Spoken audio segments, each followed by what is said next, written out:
இரவு நேர பிரதான செய்தியின் தலைப்பு செய்திகள்.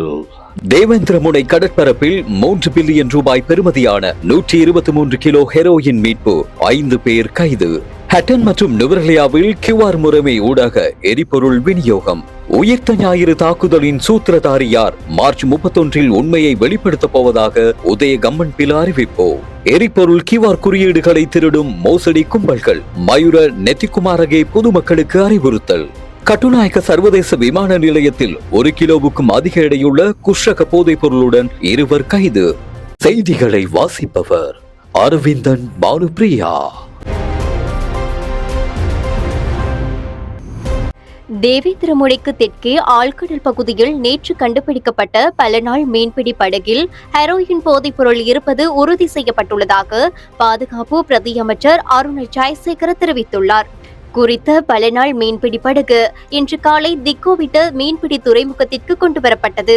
போதைப்பொருள் அடங்கியிருப்பதாக சந்தேகிக்கப்படும் ஒரு மூட்டைகளை ஏற்றி சென்ற உள்நாட்டு பல நாள் மீன்பிடி படகு ஒன்றுடன் 5 சந்தேக நபர்கள் நேற்று கைது செய்யப்பட்டிருந்தனர்.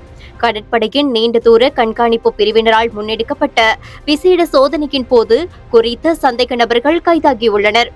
இதன் பெறுமதி சுமார் 3 பில்லியன் ரூபாய் என மதிப்பிடப்பட்டுள்ளதாக அவர் மேலும் குறிப்பிட்டிருந்தார். இன்று காலை முதல் ஹட்டன் மற்றும் நுவரெலியாவில் உள்ள எரிபொருள் நிலையங்களில் QR குறியீட்டு முறைமையினூடாக எரிபொருள் விநியோகிக்கும் நடவடிக்கை இடம்பெற்று வருகிறது.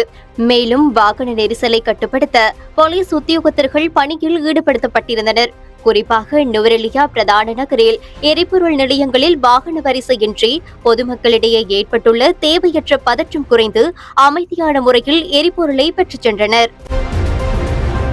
அரசாங்கம் வெளிப்படுத்தாத உயிர்த்த ஞாயிறு பயங்கரவாத தாக்குதலின் உண்மையான பிரதான சூத்திரதாரி யார் என்பது குறித்து மார்ச் 31 நாட்டிற்கு வெளிப்படுத்தப் போவதாக பிவிதுரு ஹெல உரிமைய கட்சியின் தலைவரும் சட்டத்தரணியுமான உதய கம்மன்பில தெரிவித்துள்ளார். கொழும்பில் இன்று நடைபெற்ற ஊடகவியலாளர் சந்திப்பிலேயே அவர் இதனை தெரிவித்திருந்தார். மேலும் கருத்து தெரிவித்த அவர், சுமார் 1.5 வருட காலம் மேற்கொண்ட ஆய்வின் மூலம் உயிர்த்த ஞாயிறு பயங்கரவாத தாக்குதலின் சூத்திரதாரியை தேடி எனும் ஆய்வு நூலை தாம் தயாரித்துள்ளதாகவும் அதனை எதிர்வரும் மார்ச் 31 மாலை 3:30 மணிக்கு வெளியிட எதிர்பார்ப்பதாகவும் அவர் மேலும் கூறியிருந்தார். இப்போது இந்த மோசடிக்கு முற்றுப்புள்ளி வைப்பதற்கான காலம் வந்துவிட்டதாகவும் அவர் மேலும் தெரிவித்திருந்தார். எரிபொருள் விநியோகத்திற்காக அரசாங்கத்தால் அறிமுகப்படுத்தப்பட்டுள்ள QR குறியீட்டு முறையை பயன்படுத்தி சில மோசடி கும்பல்கள் பொதுமக்களை ஏமாற்றி வருவது கண்டறியப்பட்டுள்ளதாக பெட்ரோலிய கூட்டுத்தாபனத்தின் முகாமைத்துவ படிப்பாளர் மயூர நெத்திக்குமாரகே தெரிவித்துள்ளார். இதனால் பொதுமக்கள் எரிபொருள் தொடர்பான பதிவுகளை மேற்கொள்ள உத்தியோகபூர்வ இணையதளத்தை மட்டுமே பயன்படுத்துமாறு அறிவுறுத்தப்பட்டுள்ளனர். எரிபொருள் விநியோகத்தை சீராக்கவும் தொழில்நுட்ப ரீதியாக ஏற்படும் சிக்கல்களை தீர்க்கவும் அரசாங்கம் தற்போது தீவிரமாக செயற்பட்டு வருவதாகவும் அவர் மேலும் குறிப்பிட்டிருந்தார். கட்டுநாயக்க சர்வதேச விமான நிலையத்தில் 1 கிலோவிற்கும் அதிக எடையுள்ள குஷ்ரக்கு போதைப் பொருட்களுடன் 2 கைது செய்யப்பட்டுள்ளனர்.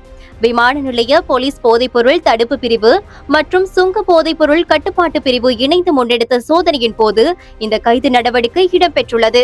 தாய்லாந்தின் பெங்காக் நகரிலிருந்து நாட்டிற்கு வந்த சந்தேக நபர்களிடமிருந்து 1 கிலோ 632 கிராம் குஷ்ரக போதைப்பொருள் கைப்பற்றப்பட்டது. சம்பவம் தொடர்பான மேலதிக விசாரணைகளை போலீஸ் போதைப்பொருள் தடுப்பு பிரிவினர் மேற்கொண்டு வருகின்றனர். உறுதிப்படுத்தப்பட்ட உண்மை செய்திகளை உடனுக்குடன் தெரிந்து கொள்ள ஆயுள் மீடியாவை ஃபாலோ செய்யுங்கள்.